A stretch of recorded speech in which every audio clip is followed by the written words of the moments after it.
नीलगिरी के विशाल जंगल में सूरज की पहली किरण पड़ते ही एक अनोखी चमक दिखाई देती थी। यह चमक रानो चिड़िया के नए घर की थी। रानो ने अपनी महीनों की मेहनत से जंगल के सबसे ऊंचे बरगद पर एक ऐसा आशियाना बनाया था जिसे देख देवता भी ईर्ष्या करे। वाह रानो, मान गए भाई।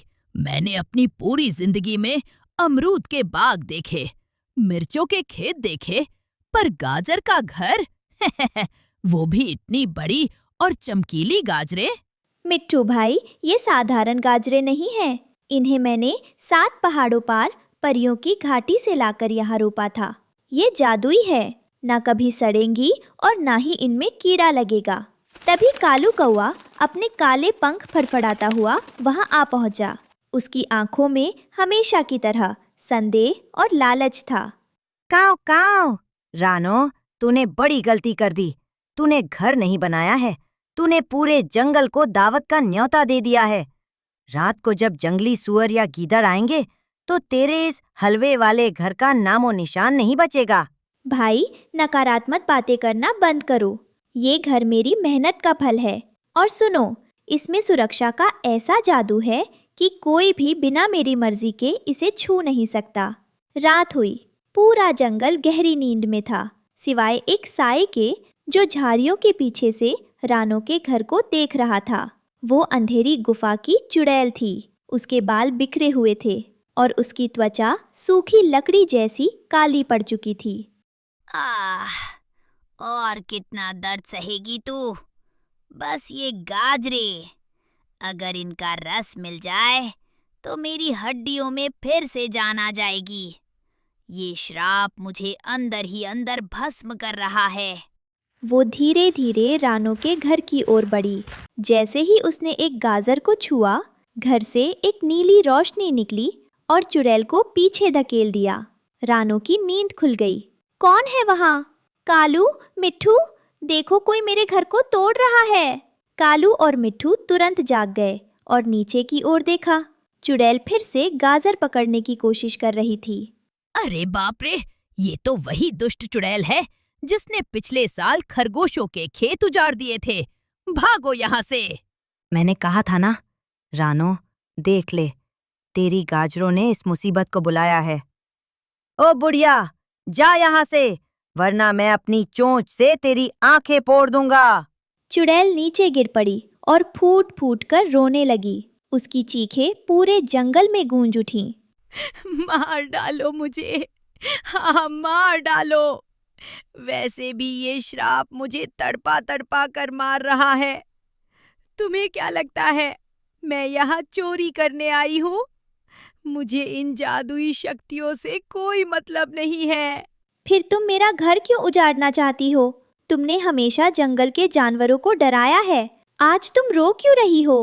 सुन चिड़िया, 100 साल पहले मैंने एक बेगुनाह को सजा दी थी, जिसके बदले मुझे ये श्राप मिला। मेरा शरीर पत्थर का होता जा रहा है। सिर्फ निस्वार्थ भाव से बनाई गई जादुई चीज ही इस जादू को काट सकती है। मैंने पूरे देश में ढूंढा, पर हर जगह लालच मिला। सिर्फ तेरा ये घर, जो तूने प्यार और निस्वार्थ मेहनत से बनाया है, यही मेरी आखिरी उम्मीद है।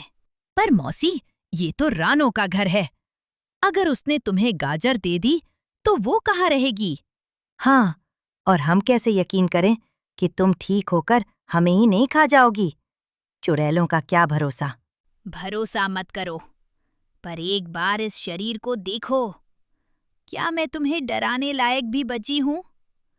मुझे बस इस कैद से आजादी चाहिए। रानो ने चुड़ैल की आंखों में देखा।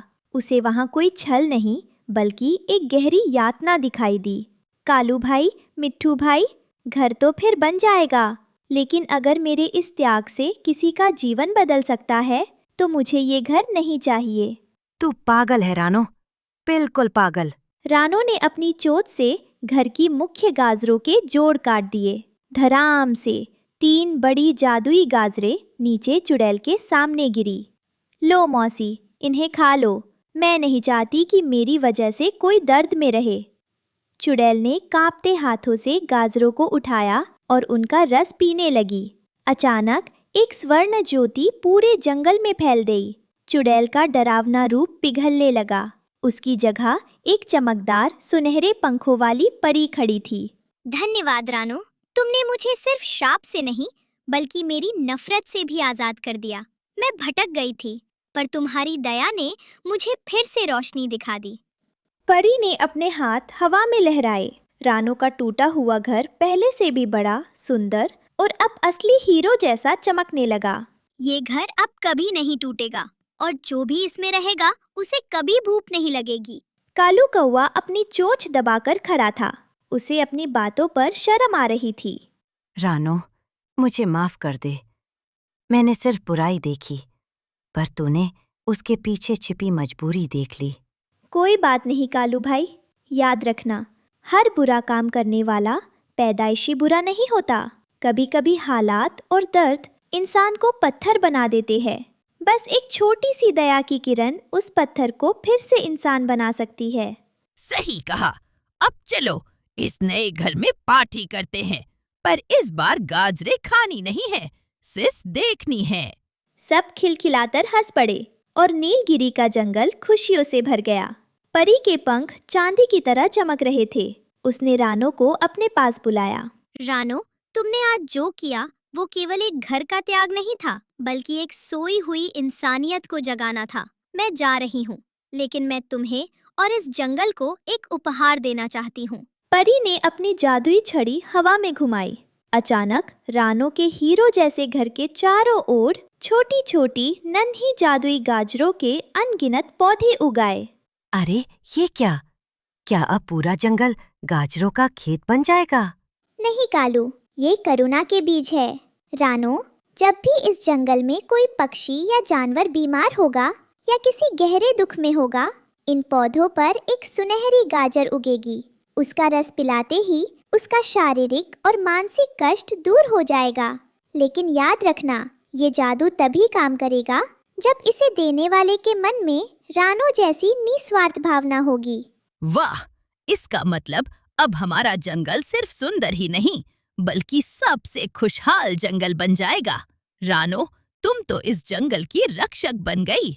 मैं रक्षक नहीं मिट्ठू भाई, मैं बस ये चाहती हूँ कि जैसा दर्द उस चुड़ैल, मेरा मतलब है परी मौसी ने सहा, वैसा कोई और ना सहे। बुराई को खत्म करने के लिए तलवार की नहीं, कभी कभी बस एक गाजर और थोड़े से प्यार की जरूरत होती है। परी धीरे धीरे आकाश की ओर उड़ने लगी और पीछे छोड़ गई एक ऐसी खुशबू जिसने जंगल के सबसे क्रूर शिकारियों के मन को भी शांत कर दिया।